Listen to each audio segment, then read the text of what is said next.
Harper, please. Coach, you guys made the AP top 10 earlier this week. What was the excitement behind that? We're excited to be there. I think our team, we actually talked about it a little bit this week at our practice.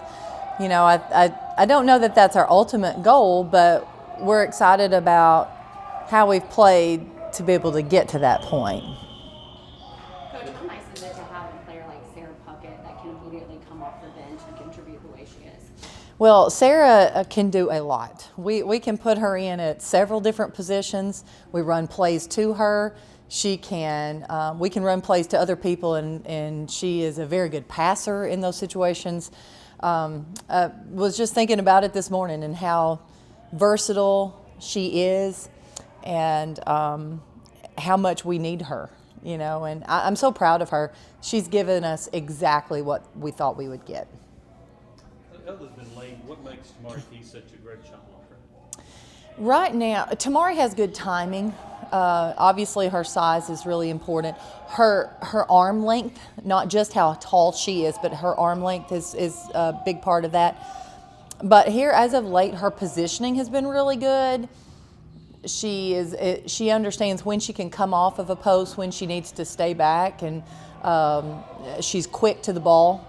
And I think right now she just has a good awareness of where she needs to move. How much is determination part of this? Well, I think right now she wants to be good, and she wants to affect the offensive player, and she's doing that a lot with her block shots. So I think she's very motivated. You mentioned Sarah is who you thought she might be coming in. How common is that, or uncommon is that in a player?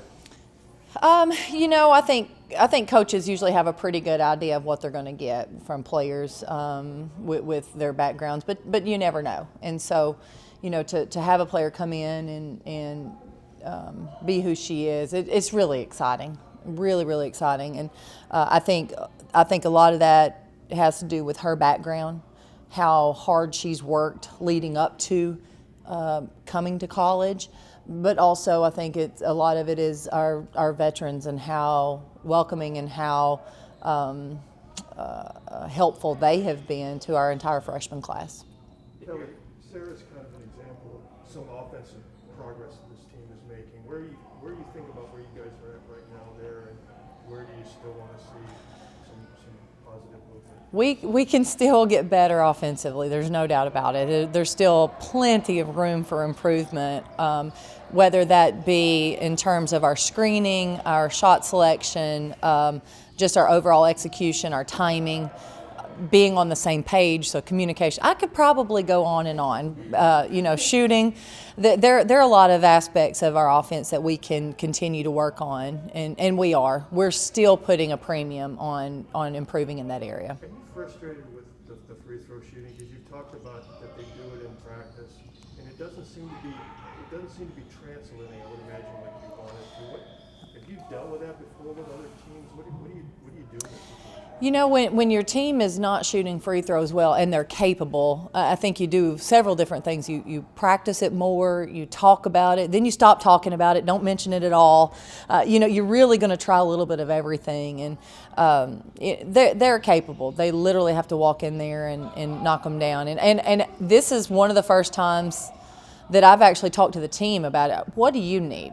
Why are we not making them? And are you feeling pressure? Are you feeling, just where are they at mentally? Because I do think it's pretty mental with our team, because they can make them. They've been so mentally tough. I mean, you've extolled that quality of them, so it's got to be really frustrating for you that would seem to be a problem. I just don't think it should be an issue, but obviously it has been this part of the season. So maybe now that finals are over, we'll magically be a better free throw shooting team. Did you see something on Sunday when you post up Puckett that maybe going down the road you could use her and Key to kind of play off each other, because it's kind of hard. It might be hard for some teams to guard both of those kids inside. Yeah, one thing that we saw at Virginia Tech, they were playing a guard on Sarah, and we were able to post her up with that guard. She can post up post players. She can take them out in the court. out on the floor. We just get to use her versatility, and I thought down the stretch the matchups that we had were in our favor to really get the ball to Sarah in that fourth quarter. Coach, Georgia State historically likes to play fast, force a lot of turnovers. They're averaging 8 steals this season already. What do you have to do to protect the ball against them? Well, we have to show poise against their press and against a little bit of their pressure. I think for us, when we talk about turnovers to take care of the basketball, sometimes we want to do too much. We try to force something that's not there. So I think being a little bit more, we have to be aggressive, but being a little bit more patient offensively, I think that will clean up some of our offensive woes, but also eliminate a lot of those turnovers. Kellie, finals in the week, so now your players just get to focus on basketball. You have 5 home games. How nice is this stretch going to be to really work on those little things and focus on those things? I'm really excited about this stretch. I think I was very excited about this week in particular because we were going to get team practices, we were going to get rest time, we were going to get individual practices, position work, get a lot done this week. And it's good to walk in the gym and you've got players in there shooting. That's always fun to see. When you finish finals, the weight's off your shoulders. They get to be a little bit more free. This is their time to feel to be a pro. It's what it feels like right now. They play basketball, eat, sleep, and play basketball. And they're excited about this time. But we've also really challenged them to be in the gym more now that they have more free time. And so I think this, and being at home, you just feel good about here, playing in Thompson Bowling Arena in front of our fans. It's just, we're really excited about this stretch. Kellie, what does it say about this team that you're undefeated, ranked in the top 10, and you haven't had Ray Burrell for more than half the season? Well, I think we have a lot of players that have stepped up, and I think what you saw is just some grit and toughness and maybe a little chip on shoulders, and that I think that's good. I like a team with a little chip on their shoulder. And I think the challenge now is to continue to have that. When you're 8-0, sometimes you relax. And the one thing that we have not seen from this team, we've not seen them relax. They've not come in to practice complacent. They've come in and fight and push every day. And we openly talk about it. We openly talk about how we're going to get better and why we can't just stay where we're at. Do you think you'll get Burrell back before January? At this point, I don't know. We're hoping we'll know a little bit more in the next week or so, but she's still rehabbing, and we're going to see where it goes. How has she embraced, now that it's kind of settled in a few weeks now where she hasn't been able to play, just how has she embraced that vocal leadership off the court? I think it's hard. I think first off, when you were injured and you're taken away from your team, I think it's really, really hard to stay engaged. I've been there. I've witnessed it numerous times as a coach. You just feel so removed because you're not in the in the battle, so to speak, with your teammates. So I think for her, she's been a great cheerleader for them and during the games and at practices. I think she's been really positive with them. I think that's been important. And right now, trying to become even more engaged in practices, whether she's in a passing drill that she can do or if she's standing on the sideline helping some young players. I think when you're injured, you have to be intentional about finding those avenues. Otherwise, you can start floating. And that's where Ray is right now. She's really trying to be intentional about how she can help this team. Kellie, how encouraged were you by Brooklyn's stat line? Up there, she's got 6 assists, no turnovers.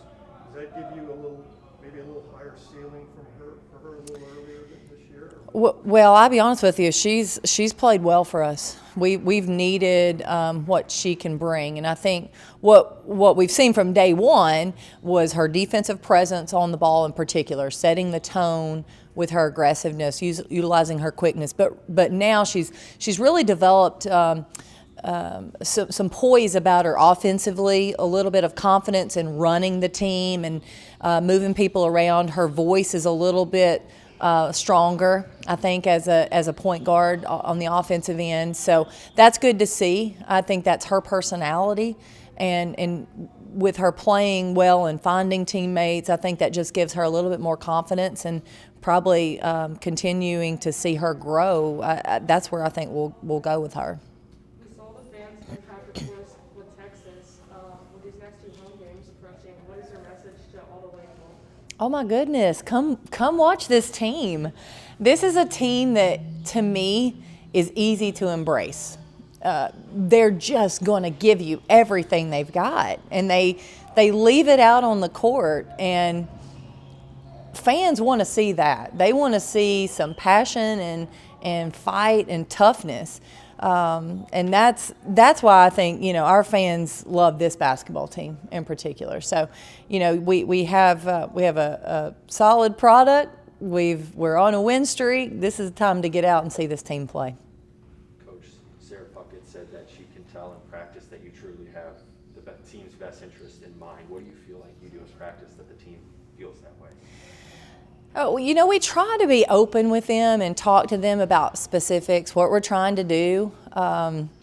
I told them the other day that some days I may make up something to come in and yell at them about. We're gonna try to find ways to continue to push them.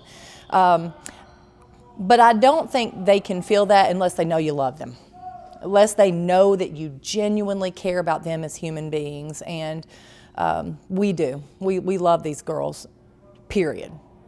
And then they're also really good athletes. But as people, I've really enjoyed being around them. Thank you, Coach. All right. Thank you, guys.